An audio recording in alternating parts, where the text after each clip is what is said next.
Good evening. Today I am going to discuss about India-Pakistan relations. This is a very important topic as regards to SSB and other interviews because this has been a very integral part of India-Pakistan relationship, and this has made a very predominant role in the development of the India and Pakistan, and also major countries of the world as well. And I'm going to explain you from detail what and all happened, what were the consequences, etc. We are going to study now.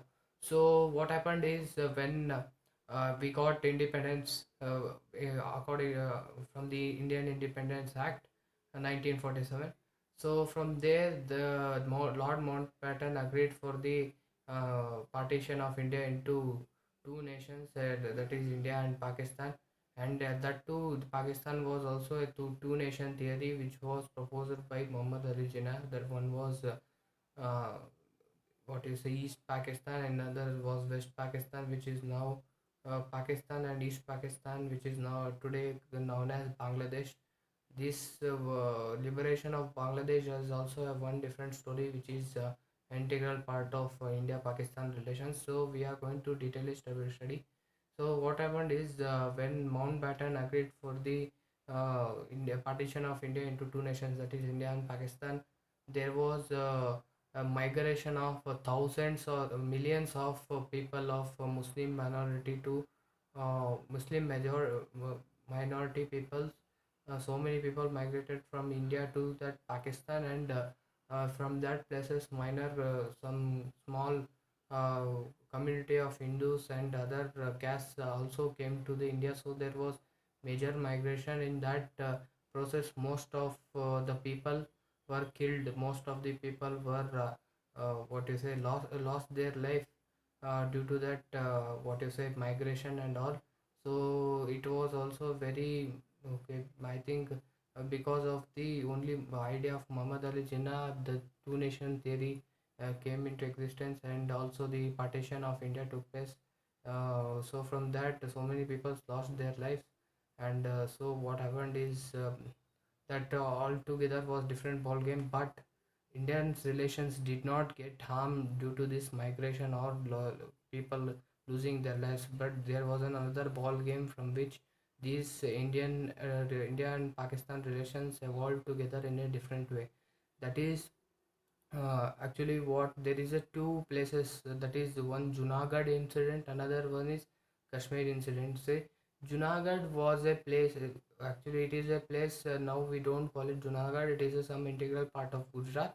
Okay, so Junagadh was a place in which most of the what you say Hindu population, okay, 80% of the population were Hindu, but the king who was ruling that Junagadh, it was a princely state actually.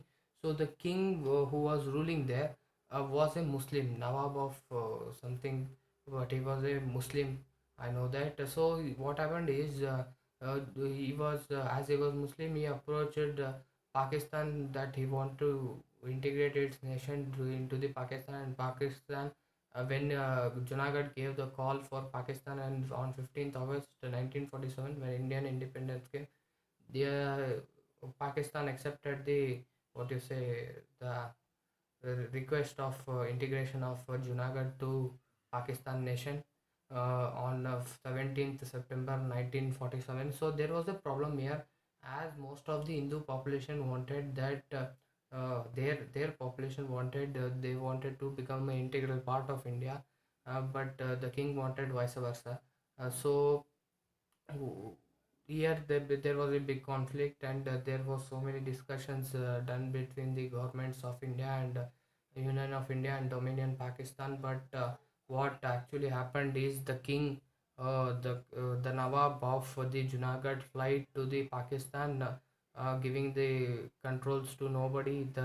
Then the court of the Junagadh took the control of the administration and requested the India to take control over the what you say Junagadh, and there was the princely state Junagadh was integrated to India in the part of Gujarat. So that was one incident which was necessary to explain you, but this was also not a uh, what you say, whatever happening today, and so many years wars happened, Kargil war and 1965 war, and the Uri attack, everything, terrorist attack, whatever is happening, it is because of Kashmir issue, not the Junagadh issue. There also is there is some issue regarding the border, that is called, that is Greek, what you say, this Greek border, that which divides India and Pakistan, there at the Kutch area, Kutch and Sindh of Pakistan. So that is a different, and that too was a major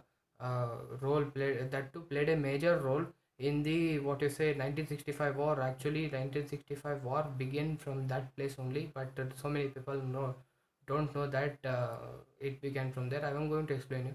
So what happened after this Junagadh issue? Another issue which was waiting for the India, that was Kashmir issue. What happened is, see, when Kashmir was asked to what is its decision, rather it should integrate India, or integrate with India, or integrate with Pakistan, or it should remain like a separate dominial, what you say, state. So there was a king of the Kashmir called as Maharaja Hari Singh, who wanted it to be separate, like it should be, he wanted that it should be like Prince said, he wanted to make it as a Switzerland of Eastern Asia. So Switzerland of Eastern Asia, he wanted, his dreams was like that. It is good, okay, but what happened, his dreams were somewhat which was not able to get succeeded. What happened is Pakistan, but problem was here vice versa. There in Kutch, there near the Junagadh area, the 80% of population was Hindu, but here in the Kashmir, 80%, 70 to 80% population were Muslim population, and they wanted, actually they did, I don't know they wanted or not, but the Pakistan community wanted that Kashmir should become the, what you say, by Pakistan's integral part, as it would be an very big boost to their political as well as economical conditions as well. It would be a tourist place, something, and also some issues with the India, that we are not able to conquer Junagadh, we have to definitely take that, something like that. I don't know exactly reason, but the Pakistan was definitely sure that they wanted that Kashmir to their into their hands, and for this they sent an army called Laskar something, Laskar army, or what is called as, I don't know the name of the army, but the army was sent there. And what happened is, when the army came, it came slowly, it came and came conquering, and till it came inside Kashmir also. That is why the today's so many part of Kashmir is occupied by Pakistan, so it came into Pakistan, Kashmir as well. But its main goal was to capture the airport of the, what is Srinagar airport, through which the most of the peoples were airlifted from India to that. Most of the uh, what is a persons from India to Srinagar were airlifted, and if the Pakistan was able to successfully able to conquer that, then there would be no means of Indian people to, or Indian army to go there and support the Kashmir, to support the Kashmir against Pakistan. So the goal was that, but Indian army was Indian army. So what they did is they quickly went to the airways, to the Srinagar airport, and they didn't give the little bit chance to the what Pakistan army which came to conquer Kashmir, to occupy the Srinagar airport. And subsequently what they did is they also gave a shock to the Pakistan army, and shoot them away of the, what you say, uh, uh, away from the Kashmir. So a little bit part. What happened is, Indian Army successfully had made them to shoo away out of the, okay, Kargil area and some part of that also, but India had full chance of shooing them away out of the Kashmir, complete Kashmir. What you say today, Gilgit Baltistan, Balistan, and some part of Azad Kashmir, which could have been India's part, but what happened is due to the some political issues, I think dirty political issues, I would say, because if that political issues which was claimed by Nehru, if that wasn't there, then India would have had the Azad Kashmir and Gilgit Baltistan into India's what you say, completely under the India's control, and so many terrorist activities would have been lesser as per my what you say knowledge. I say that if there was no what you say ceasefire by the ceasefire granted by the what you say Nehru, then I think that today the Gilgit Baltistan and Azad Kashmir would have been integral part of India. So later, never mind. So what happened after that? Ceasefire was declared by the Nehru and the Indian Army, and after that, that complete scenario was called as India Pakistan War 1947 to 1948. So this happened, and a few years later, what happened is in 19 India's war against Pakistan waged war against India in 1965 war. This 1965 war was also a complete game changer. I will tell you why, and I will tell you also the strategies which was followed by Pakistan. Actually, I will tell you why Pakistan wanted to wage a war against India at that particular time. I would tell you the main point was that time there was only at the, after 3 years only, so what you say 1962 war between China and India had happened only recently, and India didn't have the India had only very less time to recover from that war. Secondly, our first prime minister Jawaharlal Nehru, who was not there, not alive, he was dead at that time in 1964. So this time it was a very good opportunity for the Pakistan to what you say wage a war against India at this critical time. So seeing our weakness of India, they waged the war. But Indian army is what you, I don't want to say specifically about what army is. I will bring a video on that. But all the Indians know what is Indian army, what is it made of.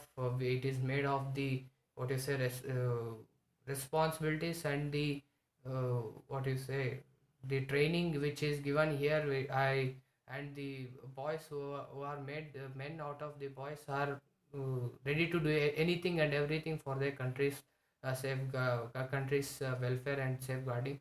So Indian army, when they fought in 1965 war, actually there is a very big misconception that 1965 war India was not able to fight with Pakistan. They were able to fight with Pakistan, and they were also able to enter uh, into the Pakistan as well, some part of Pakistan. And there is some photos as well where Indian army soldiers have took photos standing near the police station of Pakistan, uh, Pakistan territory. So there, that was all done in such a critical situation when we didn't have much time to recover from the Chinese war, but we were able to such a big shock to the Pakistan, and we successfully were able to win war actually. But that war was what you say due to the US some US agreements, and also the Tashkent agreement.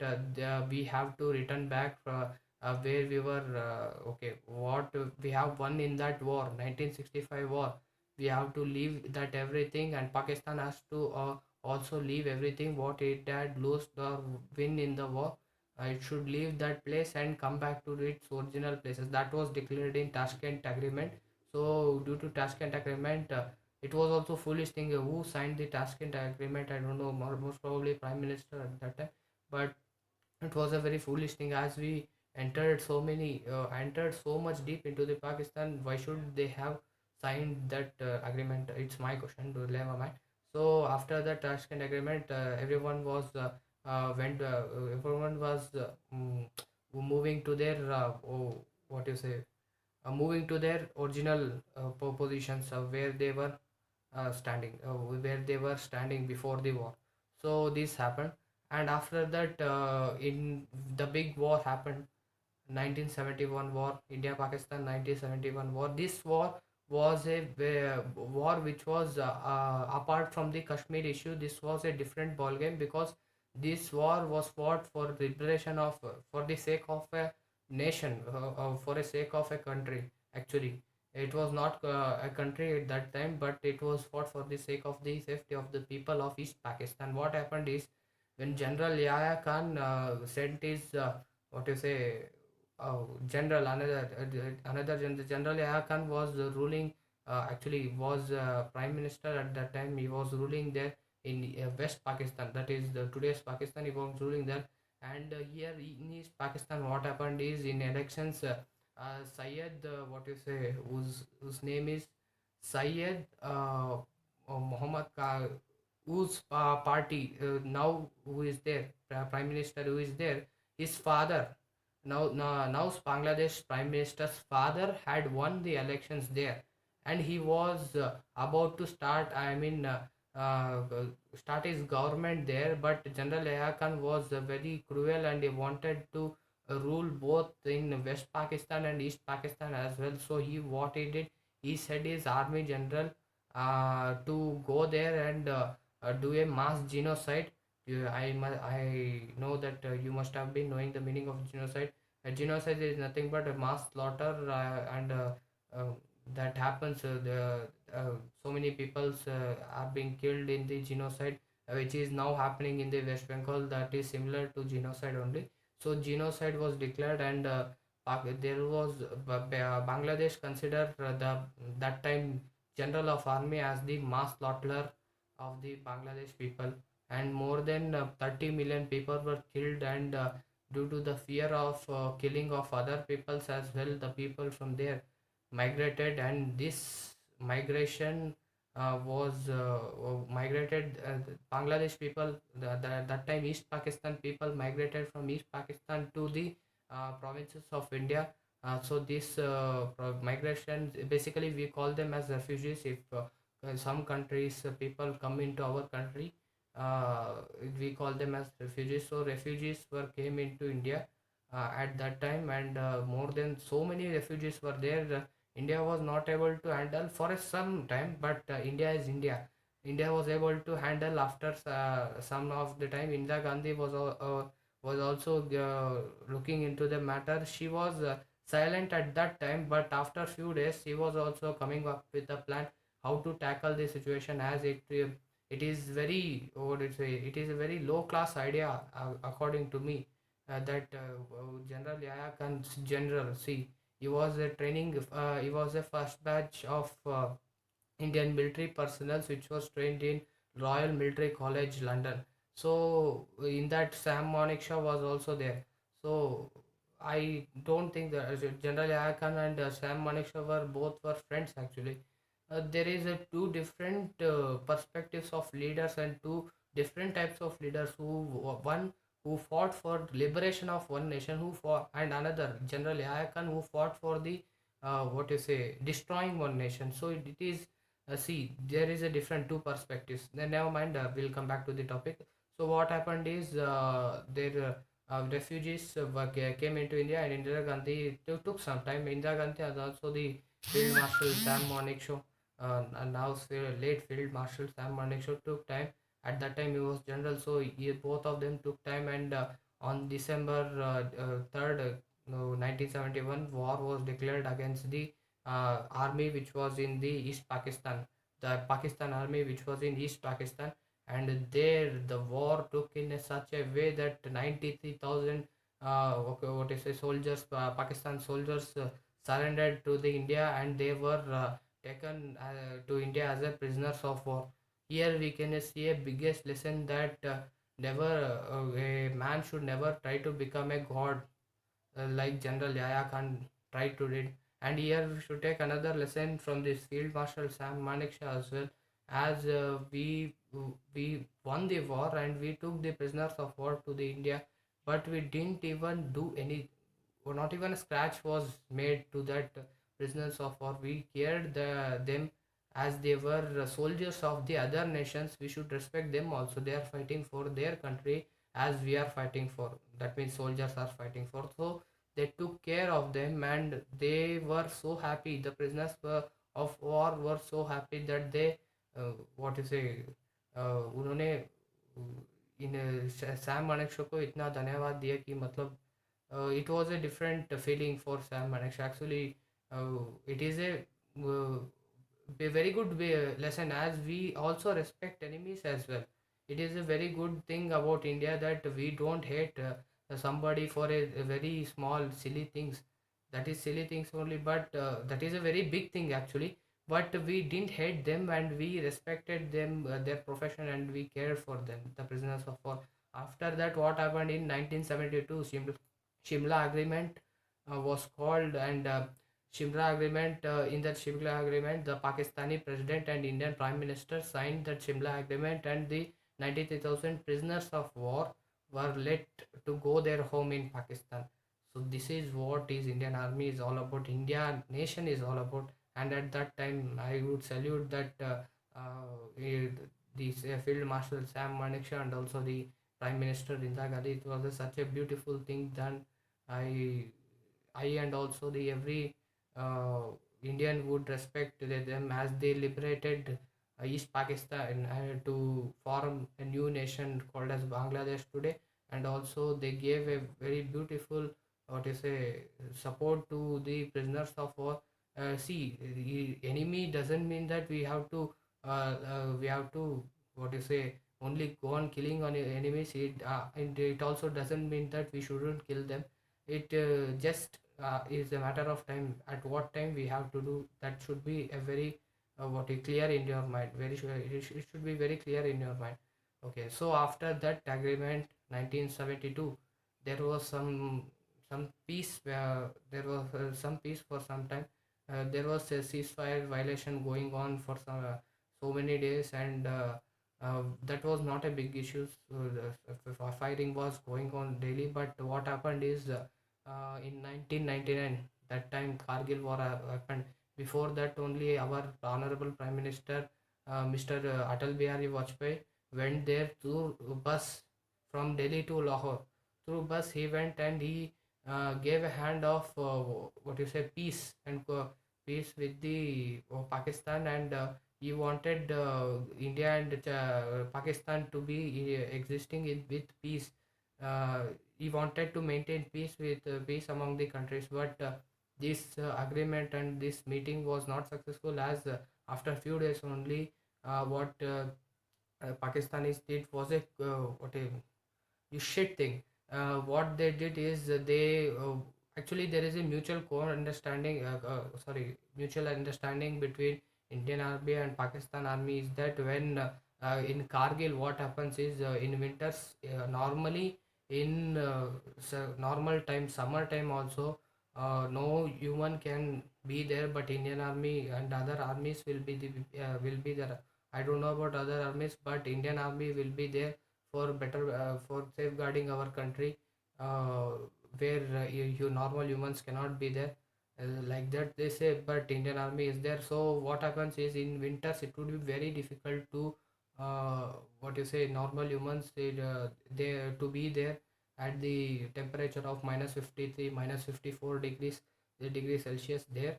So what happens is it is a non-written mutual understanding between Indian Army and Pakistan Army, which Pakistan Army took advantage. What is that understanding is that they when the winters came, both the armies would go back to their unit down the hill, and they would be there for some time till the winter and snow melts, and after that they would subsequently return back to their bunkers there up in the hill. This was the mutual understanding, non-written. This is what the problem, non-written understanding between both the countries armies was there. But what happened at 1999, what happened is that this understanding was broken by the Pakistan, as some Pakistani soldiers uh, with non-uniform, that was also the reason why they went in non-uniform. They went up the hill and captured the Indian bunkers as well, and they started bombarding what you say they were started firing, and there was a very huge huge amount of casualties also took place when they gone and captured that place. And what happens is, when they captured the hill place and bunkers of the Indian army, it was very difficult for Indian army. It was actually UN and other countries like UK and United States, they said that it is an practically impossible war, and it would be practically impossible for India to capture bunkers back there again. So everyone thought that practically impossible. See, UN said that it was practically impossible, and actually it is there, but there the bunkers was captured by the Pakistan army. And it is believed that when we have to capture a bunker with one what is a men in the bunker, there should be 12 members going on to that bunker, 1 is to 12 ratio. So that is believed. So it was practically impossible, as they have to climb there, and there would be some what to say nitrogen there would be so many what is the consequences of climbing that's such a 18,000 feet height above the sea level. And there were so many consequences. It was practically impossible according to UN and also so many people. But Indian army did that impossible thing possible, because they love the country and they want to show them that they can do anything for their country's betterment. And in that process, so many we lost so many great heroes of the country, like Arun Ketarpal, Captain Vikram Batra, and some of the people are also alive today. The honor, what you say, his name is Jogender Sharma. His rank is I forgot the rank. Forgive me, as difference aspirant. I was not. I am not remembering, but it's okay. Some time I also forget. Honorary captain, I think. So he is also not honorary captain. He is I think Subedar. Okay. He is Subedar. Okay, Yogender Singh, and some of the people who were Paramveer Chakra recipient also. Two of them are living today. There are three of them are living today, out of which two of them were from the Kargil. Kargil war. By Captain Vikram Batra also gave his life for the betterment of the India, and also fought very bravely in the Kargil war. And on his name there is also a what is a Batra top also is there, which is named after him. And Arun Ketarpal, what I can say about that great man, he was very small, what a young aged lieutenant, but he gave the life for his India. There are so many such great stories which you can read from the Paramveer Chakra. A book will come which you can read from that. So there are great leaders who gave their lives for the Indian freedom there.